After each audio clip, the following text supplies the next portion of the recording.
Yo, what up? What up? This is Joel Rodriguez, aka Superbad Solace, and I'm on the check-in with my man Murph. Keep it locked in. Get the gems. All right. I appreciate it, Joel. We've been trying to make this happen for a minute. Glad we could do it. Schedules finally aligned. Yes, sir. We're both dads, so we got a lot on our plate between work and family right Yes, sir. now. But yeah, let's just jump right into it.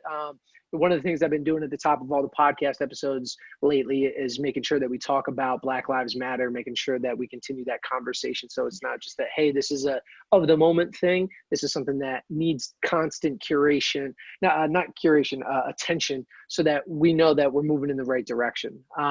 So yeah, just kind of want to start at the top. What are your thoughts surrounding everything that's been going on, kind of the resurgence of the Black Lives Matter movement over the last couple of months, all the protests that have been going on most recently. Curious your thoughts too on like the NBA stuff that's happened, how that's just kind of transcended all of sports culture. It was like one team said they're going to take a day off, and then the entire sports world had to stop. So yeah, man, Yeah. just kind of curious where your head's at, your thoughts of all the stuff that's been going on. Nah, for sure. I mean, super important conversation. I'm glad you're starting it off this way. And I agree. It's bigger than a moment. This is a true movement.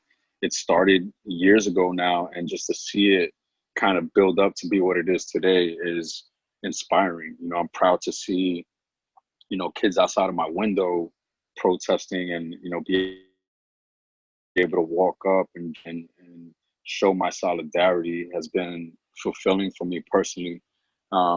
It's crazy that, we have to even have this conversation. I forget who said it.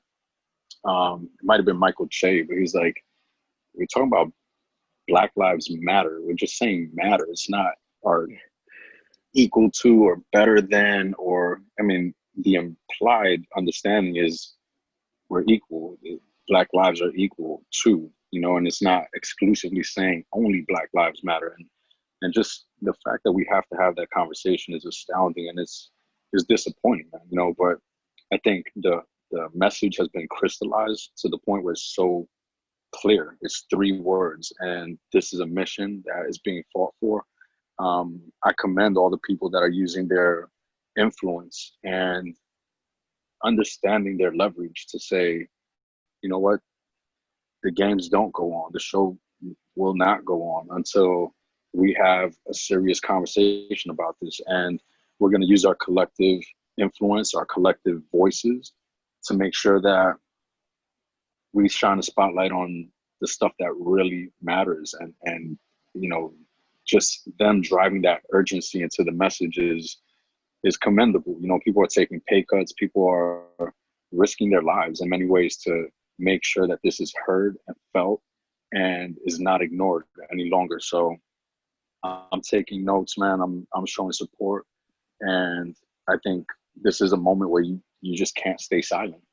You know, Yeah. and you see the signs of silence is violence, and all that is a fact. Like, you have to pick a side right now, and you staying silent is picking a side. We know what side that is. Yep. So that's kind of where I stand with it, man. It's crazy that we have to have these conversations in 2020, but it's much needed, and I hope to see it continue and see it ultimately change the systemic oppression and racism that's just baked into all of our industries and into a lot of the entertainment that we love. So shout out to the players and the athletes, the musicians, everybody just knowing the value of their voice. Yeah, absolutely, man. I agree, and I love the fact that that the player, especially the NBA, like they're forcing the owners to actually do something about it. It's like, great, now it's kind of obviously bittersweet that this second incident happened inside this kind of NBA season. At the same time, it also forced them to say, yo, we need like clear cut things that are going to happen. Like, what are you going to do? And and then they're taking it back to those cities, and those are 30 major cities throughout the country. And it's like forcing, all of those local officials to step up and do something. And I think, yeah, to your point, it's amazing that people are using that voice, and, hopefully we can just continue to push that envelope forward so that there are changes happen. And the only downside obviously is that it's still going to take a while for us to see those, but the longer we press, the faster those things will come. So that's just the nature of it. So yeah, man, I know we're super tight on time today. You got another work call right after this. So I'm going to paraphrase a couple of these questions together, but you and I met a few years back when we were, working at Translation.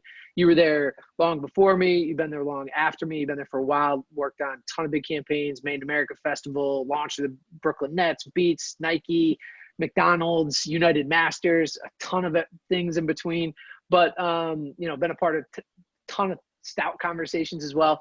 Curious to know, before we jump into the next bit, what's like your most memorable campaign or project or just conversation that you've had, while working there? Yeah, for sure.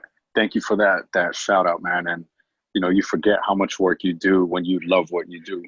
So to like hear some of those things rattled off is like, damn, I forgot I touched all those things. And I'm super proud of all that stuff, man. And I would say to date, the work I'm most proud of is a campaign called Codes of Culture that we did for AT&T. And it was really tapping into this insight that your area code is part of your identity. So I'm from the 718. I'm a Queens guy through and through, but different people interpret the 718 different ways. You could be from Brooklyn and 718 means one thing to you, or from Staten Island, or or from Queens, like I am. And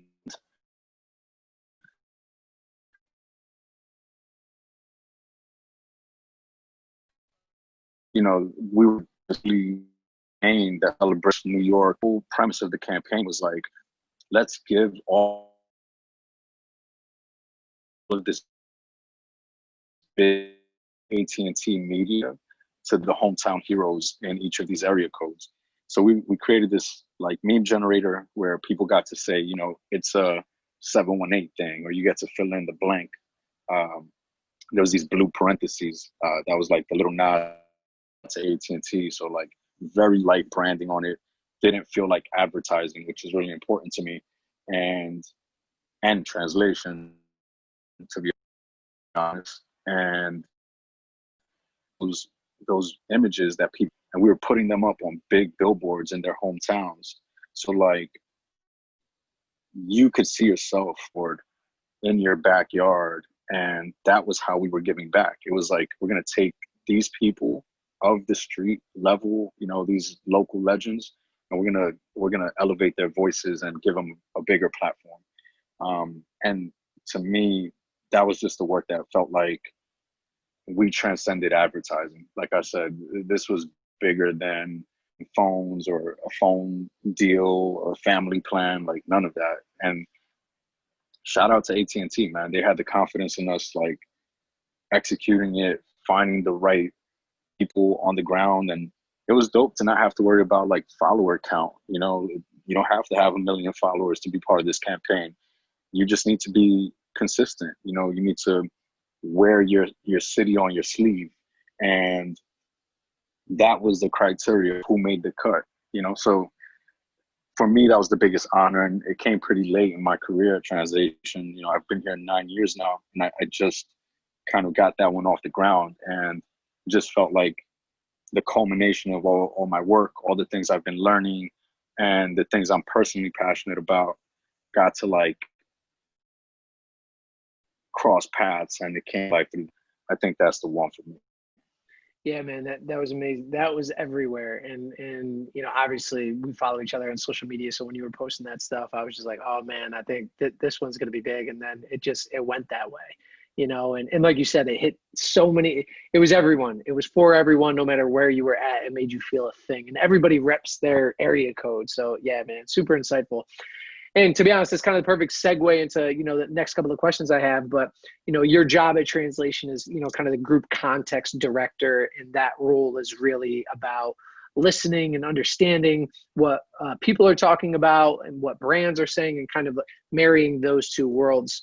And yeah, it's like, making sure that brands are also listening, as much as they're speaking to their audience. So I know that's kind of like the day to day. And then on top of that, you're also an artist who puts out your own music, and you've done that for a really long time. So how important do you think that same thought process is for up and coming artists to actually listen to, you know, your fans and that feedback when you're putting out music to say, oh, okay, this is it, and I need to lean into this, or like, ah, man, that didn't really work, that was crickets, where can I take this from here? So like, how important do you think that is? That's critical. I mean, keeping your ear to the street is everything. Like, see what performs well. Like, where are you getting a lot of engagement? Is it a video of yourself freestyling, or is it an IG story of you behind the scenes, you know, in the lab? Or, you know, I think just like understanding what people are reacting to, leaning into that is super helpful. Like, we do it in the advertising sense through what we call social listening. And there's a ton of tools just to measure like the sentiment, just the vibe of what people are really feeling, you know, and you have to show empathy. If you don't listen to the people, you're going to be tone deaf, you know, and you're going to put something out that is just going to not connect with the people that you're trying to reach out to. And the whole thing is about being vulnerable enough to listen and to have a dialogue and to think of yourself as a work in progress, right? So, you know, you could feel super proud of your status and your skill set, but if you think you've reached your peak, that's probably going to be the ceiling as well. You know what I'm saying? Like, you're probably not going to go much further if you're not paying attention to what people are saying. So I think just the act of listening is critical. And like I said, if you're not going to do that, you're going to come out looking all types of crazy.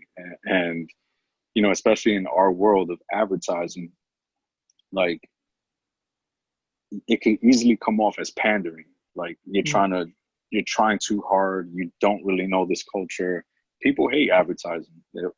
I'm always the one trying to skip the ad button on YouTube or, you know, SoundCloud. I turn the volume down when it comes on, and, you know, and we just got to be mindful of that. Like, how do you design for an experience that doesn't feel like advertising? And that comes by listening to the people and understanding what how they behave and what they respond to. So I think those are all like general principles you could apply to your craft as yourself as an artist and yourself as a brand. Yeah. Again, at the same time.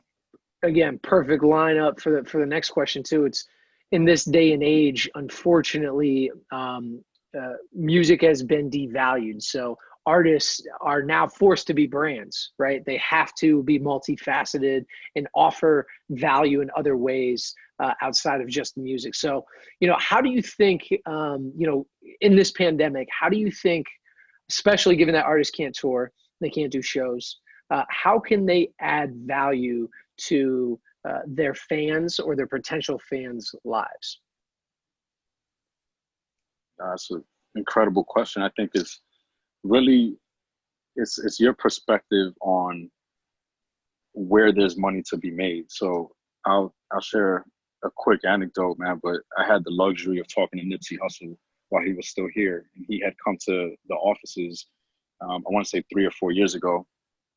And we got into a really deep conversation around the Proud to Pay business model that he had established. And it was really innovative and game changing. And what he did was, he was like, I'm not going to focus on the masses. I'm going to focus on my fans. And he tapped into something that was really special, which was that the true fans would be proud to pay a premium for his product.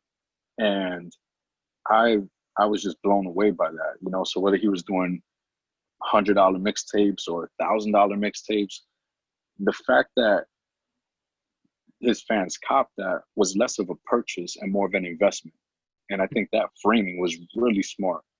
And for me, it inspired me in terms of the merch that I put out. And it's funny, like, I didn't even call it merch. This is it. This is a long bill hat that I put out. And this has all types of codes of my identity and stuff like that. But I specifically said this is memorabilia. This is not merch. This isn't the Gildan T-shirt with, you know, the boxing Gildan tee. This is part of my identity, and I priced it at a premium. I sold this hat for $108, and I put it up for a limited time. I did one batch and then a pre-order for 24 hours. I sold over 300 hats at $108 in 24 hours. So that to me was just a testament of people being proud to pay for something they believed in because it says something about who they are and what they connect with. So yeah, I think there's different ways of looking at music and making money. It could be, you know, an alternate revenue stream like what I just talked about, or it could be the music itself in different formats. So whether that's, you know, a limited download link that goes straight from you to your fans, or a piece of vinyl you place a premium for $150. You know, just supply and demand is important to keep in mind as an artist and as a business person. So that's just my example and some of the fundamentals I believe in. Yeah, man, absolutely. It's really about it's nothing new. It's just evolving, right? You know, Diddy always wanted to say like, you know, I want to make the music that you listen to. I want to make the clothes that you're going to wear. I want to make the drink that you're going to go to in the club. I want to make the drink you're going to drink, you know, when you're at the gym. It's really about that entire lifestyle, but it has evolved so much that now it's super granular. It's like, okay, you can connect with somebody on your phone. And so it may not even necessarily be a product. It could be you speaking to them and having conversations and opening up that dialogue, creating that sense of community. And I think that comes from knowing your brand, right? So for me, it made sense to make this hat. I'm known for collecting vintage Ralph Lauren, and this is styled after a vintage Ralph Lauren ball cap that some of these hats go for thousands of dollars, you know, and for the collectors to see me tap into my aesthetic and my brand and come out with something fresh, it didn't feel foreign. So I think what you're saying is important. Understand who you are as an artist. What are some characteristics that you could tap into, and how can you package that up into something you could sell, and not just sell, but get people proud to pay for? Yeah, absolutely. Absolutely. So we got about 5 minutes left here. Got a couple of quick hitters for you. Let's do it. Number one, what are some key streaming metrics that you think up and coming artists should be focusing on, or just metrics in general? Good question. I tend to think less in, you know, in terms of counts and more in terms of like momentum, you know. So I distribute my music through United Masters, and I get updates on where my music is streaming, like where it's picking up momentum. So for example, I just got hit up saying I'm getting hot in the Netherlands, and I'm like, holy shit, like I would have never thought that, right? But that impacts my marketing plan. So when I put out, if I do decide to put out a paid ad on Instagram, I'm gonna target it to hip hop heads in the Netherlands to see, you know, maybe that's an opportunity market. If we were in a touring friendly kind of time and condition, that might impact the way I route a tour. You know what I mean? So I think don't get crazy about the numbers just yet, but think about where it's connecting with people and who it's connecting with, and let that become a layer of targeting for you, so you just connect with more of the right type of people. Agreed, man. And then it's like doubling down. It's like, do your research on the Netherlands. What are the big cities in the Netherlands? Like, where are they at? How can you show up in the real world? And again, add value to people's lives, because that's what people are looking for. They want to feel something. So yeah, man, totally agree. What are your thoughts on doing live shows? So last two questions here. And then we got a quick little plug section, but IG Live versus other platforms. Where do you see, kind of the live, or the digital show evolving? Is IG Live played out? And then what are your thoughts on TikTok and that platform as well? Yeah, no, for sure. I mean, for me personally, I haven't done it. I haven't performed on any of my lives on social. But I tune in to definitely a few of them, and I primarily keep to Instagram because that's my platform of preference. But I've seen great examples on Twitch, and I've seen, I think it's called a raid, where like people can basically hold the live stream, and when they're done, they could drop all of their viewers onto like somebody else's live stream. And I think that's pretty fresh, like just blessing somebody else with your audience and giving somebody exposure for the first time, or having that happen to you. I think that's pretty incredible. I haven't done it yet, like I said. I'm more like, I'm still a little bit recluse when it comes to my process and, the craftsmanship and the polish, but I don't think there's anything wrong with going live if you feel that comfort and you want to grow that engagement with your fans. Like, go for it and do it on your platform of preference. Yeah, I'm big on again, adding value and making sure that there's something different. We've seen enough. It's like, do your research, figure out what's worked on IG Lives, what hasn't worked, and then you have to up the production level just a little bit. Even if you're balling on a budget like we all are during these times, like there's still ways to just add a little bit of a set behind you to make it feel something different. And then make sure there's a program. Don't just go on and try and talk some shit. It's like, schedule that out each time slot, so again, people can be engaged. Treat it like a set list. Yeah, for sure, man. All right, so coming down to the plug here right at the end. I know we're super tight. We're definitely gonna have to do a part 2 at some point over the next couple of months, man. I always enjoy talking to you, but yeah, man. What are you working on that you're excited about? Where can people get at you? And then lastly, my Jesus and Mero question: what would the name of your personal playlist be? Oh, nice. All right.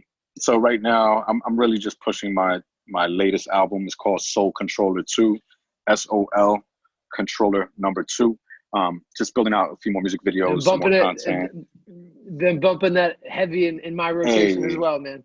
Thank you, bro. Thank you. No, I'm super proud of it. And, it's short, straight to the point. And I'm still building out the marketing for that project, because a lot of people haven't heard it, even though I put it out a month and a half ago. I think there's more stories to be told and more people who would enjoy this if they knew about it. So it doesn't stop at the creation of music. You got to keep going until you feel like you've tapped out. You've applied your creativity in other ways. How do you get people to listen to something you dropped a month and a half ago? We are living in a disposable music time, but I feel like my music is timeless, and that's why I don't put out music too often. So I'd rather take my time with it, do it right, and build an ecosystem around it. Here's the social content, here's the memorabilia, here's the collaborations, here's the press, et cetera, et cetera, et cetera. So like, think of the music as one spoke in the middle, and then all the extensions you could build off of that project. I think that's important. So I'm still kind of pushing that project. That's my focus right now. And in terms of what I would name my playlist, that's a great question. It would probably be something with Queens in it, because I rep Queens super heavy. But I'm drawing a blank, so I'll just say 3 words that I live by, and it's clarity above all. I think having clarity of who you are first and foremost, what you believe in, why you're here, what's your purpose. And I saw a super inspirational video of Chadwick Boseman, rest in peace, man, like where he's just talking about his purpose, and what that man accomplished in 43 years is, I don't even have words for it, but he understood his purpose and he had clarity of who he was. So I would challenge anybody watching this to search for your purpose and try to be clear on who you are, because that's going to also dictate who you are not. And when you know who you are not, you know what to stay away from, you know how to build consistency. That builds a stronger brand, and people learn to recognize you for those things that are true, and what you stand for, what you believe in. So that would be it for me, man. All right, man. Appreciate it. Oh, one more too. Where can people find you on social? Oh, dope. Yeah, completely forgot to plug. Hit me mainly on Instagram, at Joel, Joel, dot Rodriguez, but just abbreviated. So RDRGZ. That's at JOEL dot RDRGZ. I'm pretty active, checking DMs, hitting people back, and building bonds and relationships. So come check me, hit me up, and happy to keep going. For sure, man. All right, man. I'll let you go. Again, appreciate the time, man. Glad we can make this happen. And, be safe. Love to the fam. And we'll talk soon, bro. Yes, sir. Thank you for doing this, Murph. I appreciate it. We need this. People need this, yo. Appreciate it, man. All right, bro. Talk soon. Peace.